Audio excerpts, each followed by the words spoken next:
اب یہ قرآن مجید کا جو فلسفہ تاریخ ہے اس کے حوالے سے بڑی اہم آیت ہے یہ، اور یہ مضمون کے اعتبار سے جیسے کہ میں نے کہا ہے کہ اہم آیات دو مقامات پر ضرور آتی ہیں، تو یہ سورہ بقرہ میں بھی آئی ہے۔ کیا معنی ہے؟ اگر اللہ تعالی کچھ لوگوں کو کچھ دوسرے لوگوں کے ذریعے سے دفع نہ کر دیتا تو تمام صومعے اور گرجے جو ہیں وہ بھی منہدم کر دیے جاتے، اور خانقاہیں ختم ہو جاتی، اور سینیگوگ یہودیوں کے ختم کر دیے جاتے، اور مسجدیں بھی ختم کر دی جاتی ہیں کہ جس میں اللہ تعالیٰ کا نام کثرت سے لیا جاتا ہے۔ یعنی ایک معاشرہ جب فاسد ہو جاتا ہے، اس فاسد معاشرے کو جب تک ختم نہ کیا جائے تو فساد تو بڑھتا چلا جائے گا۔ جیسے آپ جانتے ہیں کہ گینگرین ہو گیا بازو میں، تو گینگرین یہاں ہوا ہے، بازو یہاں سے کاٹتے ہیں، مبادا یہ پورے جسم کو متاثر کرتے، اس کا زہر پھیل جائے تو جان بچنی چاہیے، ہاتھ جاتا ہے تو جائے۔ گینگرین اگر پیر میں ہوا ہے تو پوری ٹانگ کاٹ دیتے ہیں، کہ اس لیے کہ اس سے اگر پورا جسم بچ سکتا ہو سوائے ٹانگ کے تو ٹانگ کی قربانی دی جائے۔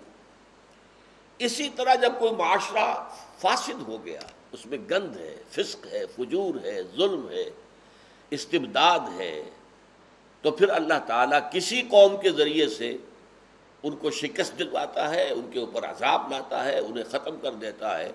جیسے کہ آپ نے دیکھا ہوگا باغوں میں، لانز میں یہ پتے گرے ہوئے ہیں، یہ تنکے پڑے ہوئے ہیں، تو کیا کرتے ہیں؟ جھاڑو دے کر گھاس پر سے وہ پتے اور وہ تنکے ان کے جلا ایک جگہ کر کے ان پہ ڈھیر بھی آگ لگا دیتے ہیں، ورنہ یہ تو خراب کر رہے ہیں، اس باغ کے یا اس باغیچے کا حسن خراب ہو رہا ہے، یہ پتے سوکھے پڑے ہوئے ہیں۔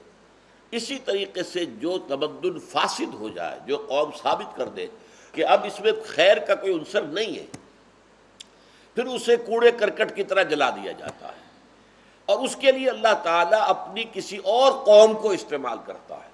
ضروری نہیں ہے کہ وہ قوم مسلمان ہو، چاہے وہ قوم بھی غیر مسلم ہے، لیکن اتنی فاسد نہیں، اتنی گری ہوئی نہیں ہوتی، ان کے ذریعے سے اس تمدن کا خاتمہ کرنا۔ اگر نہ کیا گیا ہوتا تو گویا کہ خدا پرستی کا دنیا سے خاتمہ ہو جاتا، اور خدا پرستی ہی کے لیے ایک زمانے میں گرجے بنتے تھے، صومعے بنتے تھے، خانقاہیں بنتی تھی تو خدا پرستی کے لیے۔ سینیگوگز یہودیوں کے بنتے تھے، صلوات سلوتا کہتے، سلوتا سینیگوگ، اور مسجدیں یہ سب کے سب ختم ہو جاتی، فنا ہو جاتی، اللہ کا نام لینے والا کوئی نہ بچتا۔ یہ ہے مفہوم۔ تو اللہ تعالیٰ وقتاً فوقتاً اپنی زمین کی صفائی کرتا رہتا ہے۔ یہی بات آئی ہے سورہ بقرہ میں، آیت نمبر 251، وَلَوْلَا دَفْعُ اللَّهِ النَّاسَ بَعْضَهُم بِبَعْضٍ لَفَسَدَتِ الْأَرْضُ وَلَٰكِنَّ اللَّهَ ذُو فَضْلٍ عَلَى الْعَالَمِينَ۔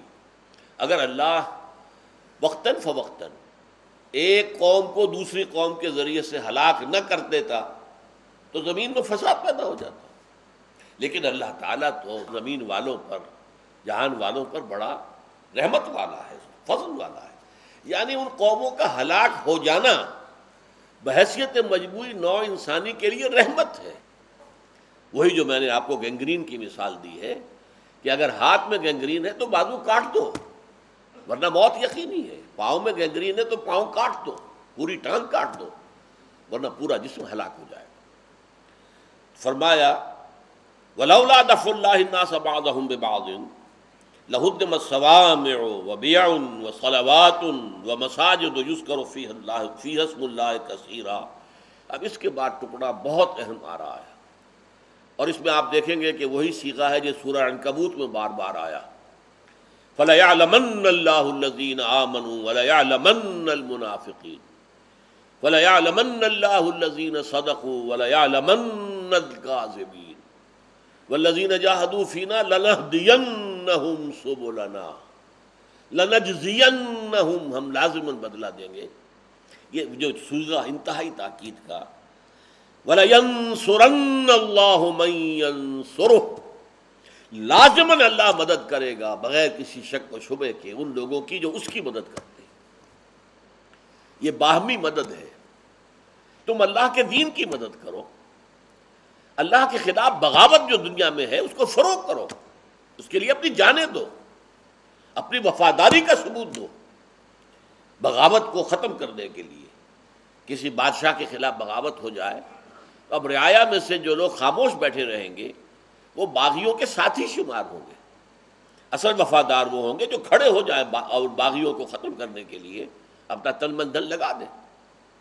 تو جب لوگ ایسا کریں گے تو اللہ پر لازم ہو جائے گا، واقعی حق ہے ان کا کہ ان کی اللہ مدد کرے، وَلَيَنْصُرَنَّ اللَّهُ مَن يَنْصُرُهُ، اور لازماً اللہ مدد کرے گا ان کی کہ جو اس کی مدد کرتے ہیں۔ ان اللہ لقوی عزیز، یقیناً اللہ تعالی قوت والا ہے، عزیز ہے، زبردست ہے۔